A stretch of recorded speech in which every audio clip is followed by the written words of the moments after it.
நான் இன்னைக்கு சொல்ல போகிற ஒருத்தரோட ஸ்டோரியில் இருக்க ஒரு திருட வந்து நம்ம லைஃப்பில் எல்லாத்தோட லைஃப்லேயும் இருக்கான். அவனை கண்டுபிடிச்சி நம்ம வந்து அதுலேருந்து தப்பிச்சோம்னாலே போதும், நம்ம லைஃப் நம்ம நினைக்கிற மாதிரி நம்மளால் எல்லாத்தையுமே அச்சீவ் பண்ண முடியும். ஸோ நான் சொல்ல போகிறவரோட பேர் வந்து அருண்.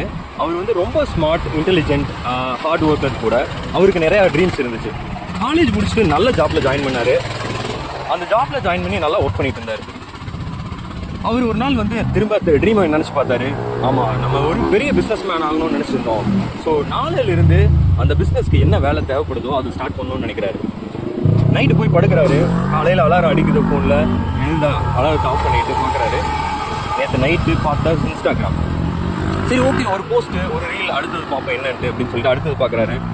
அதுக்கு அடுத்தது பார்க்குறாரு. இப்படியே ஒரு 20 ரீல்ஸ் பார்த்தாரு. டைமை பார்த்தா 1.5 மணி நேரம் கான். அதுக்கப்புறம் திரும்ப ஆஃபீஸு. ஐயோ டைம் ஆச்சுன்னு சொல்லிட்டு அவசரமாக ஆஃபீஸ் கிளம்பி போகிறாரு.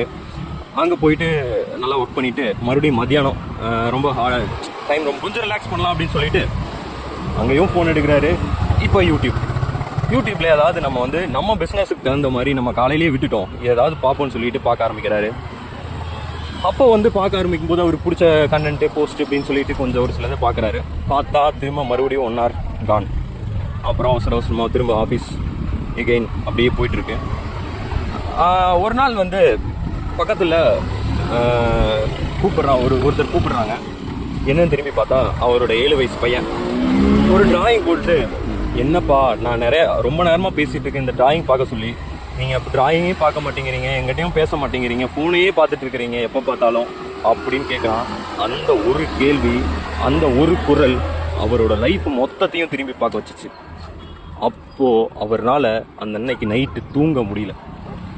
அவரோட கனவுகள், அவரோட ட்ரீம் எல்லாத்தையும் அப்படியே கண் முன்னாடி வந்து போச்சு. அருண் வந்து திருடனை கண்டுபிடிச்சாரு. கையில் இருக்கிறதான் திருடன், அவன் தான் நேரத்தை திருடிட்டு இருக்கிறான். ஸோ அன்னைக்கு டிசைட் பண்ணாரு, நம்ம காலையில் 1 மணி நேரம் எந்திரிச்ச 1 மணி நேரமும் நைட்டு 1 மணி நேரமும் இந்த திருடங்கிட்ட இருந்து நம்ம வந்து விலகி இருக்கலாம். ஸோ அப்படி இருக்கும்போது அவரோட லைஃப்பில் மேஜிக் நடந்துச்சு. அவரோட கோலை கண்டினியூ பண்ண முடிஞ்சு, ஃபேமிலிக்கும் டைம் ஸ்பெண்ட் பண்ண முடிஞ்சு. இதே மாதிரி அருணோட லைஃப்பில் நடந்த மாதிரியே நம்ம லைஃப்லேயும் நடந்துட்டு இருக்குது. ஸோ நீங்களும் இன்றைக்கி டிசைட் பண்ணுங்கள், 1 மணி நேரம் காலையிலையும் நைட்டும் ஃபோனை கண்ட்ரோலில் எடுக்கணும் அப்படின்ட்டு. சோசியல் மீடியா எல்லாமே நம்மளோட நேரத்தை எப்படி எடுக்கலாம் அப்படிங்கிறது மட்டும்தான் அதனோட குறிக்கோளாக இருக்கும். ஸோ நம்ம ஃபோனோட கண்ட்ரோலில் இருக்கக்கூடாது, ஃபோன் தான் நம்ம கண்ட்ரோலில் இருக்கணும். அந்த கண்ட்ரோல் பண்ணிங்க அப்படின்னா உங்கள் லைஃப் உங்கள் கண்ட்ரோலில் இருக்கும், நீங்கள் நினச்சது உங்கள் லைஃப்பில் நடக்கும். இந்த கதை உங்களுக்கு பிடிச்சிருந்ததுன்னா லைக் பண்ணுங்கள். இதே மாதிரி இம்பாக்ட்ஃபுல்லாக இருந்ததுன்னா மற்றவங்களுக்கு ஷேர் பண்ணுங்கள். அவங்களோட லைஃப்லேயும் மாற்றம் வரட்டும்.